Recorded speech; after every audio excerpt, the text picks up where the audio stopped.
This hearing will come to order. Today, we look at the Obama administration's sudden shift on Cuba policy, and sudden it was. Members of Congress were left in the dark.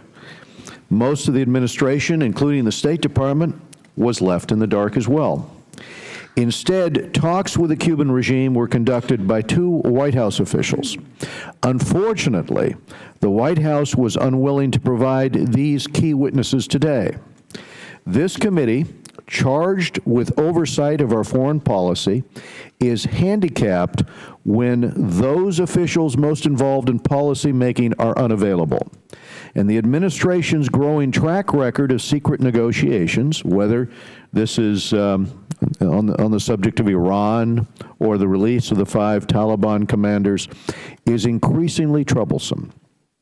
Had the White House consulted more widely, it may have heard that Havana is facing the threats of losing Venezuelan oil subsidies and mounting public pressure for basic reforms within the country. And this could have been used to leverage meaningful political concessions on human rights in Cuba by that regime.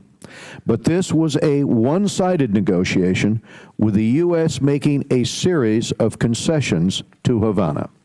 The release of 53 political prisoners is one area in which the administration did secure a commitment from the Cuban government.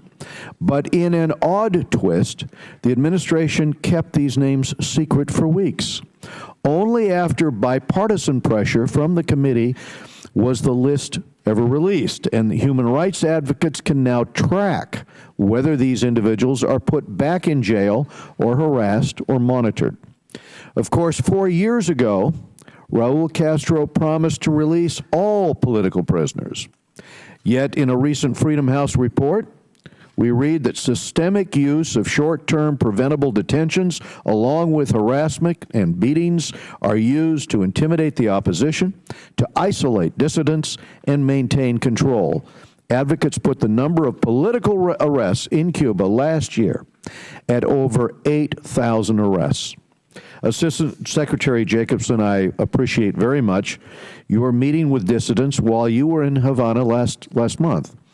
But I am very concerned that your Cuban counterparts are attempting to link your discussions to a commitment that the U.S. cease all democracy programs.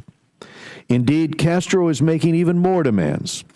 Last week, the dictator called for the return of the U.S. naval station, an end to U.S. broadcasts, and just compensation, in his words. There is little debate over the importance of this facility for the U.S. Navy to conduct counter-narcotics, intelligence, and humanitarian missions. And of course, our broadcasts are vital until a free media is allowed to operate. I hope the State Department is here today to assure us that none of Castro's demands are being considered.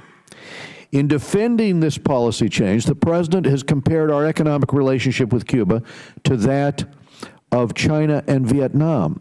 But in China and in Vietnam, while communist, at least foreign firms can hire and recruit staff directly without their pay going directly to the government. Not so in Cuba, which is more like North Korea than it is Vietnam or China.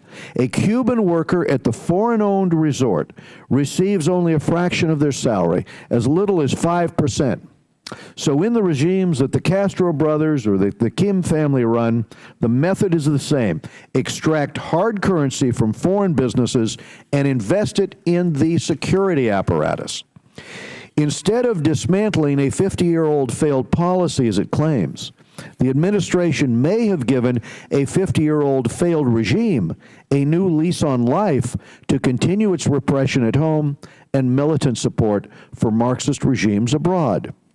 Before going to Mr. Engel, I am now going to yield my remaining time to Eliana Ros-Lehtinen, the Chairman Emeritus of this committee. Born in Havana, Chairman Ros-Lehtinen fled Cuba as a refugee at age 8, and her years of work on this committee have been marked by a tireless commitment to freedom and democracy for people around the world.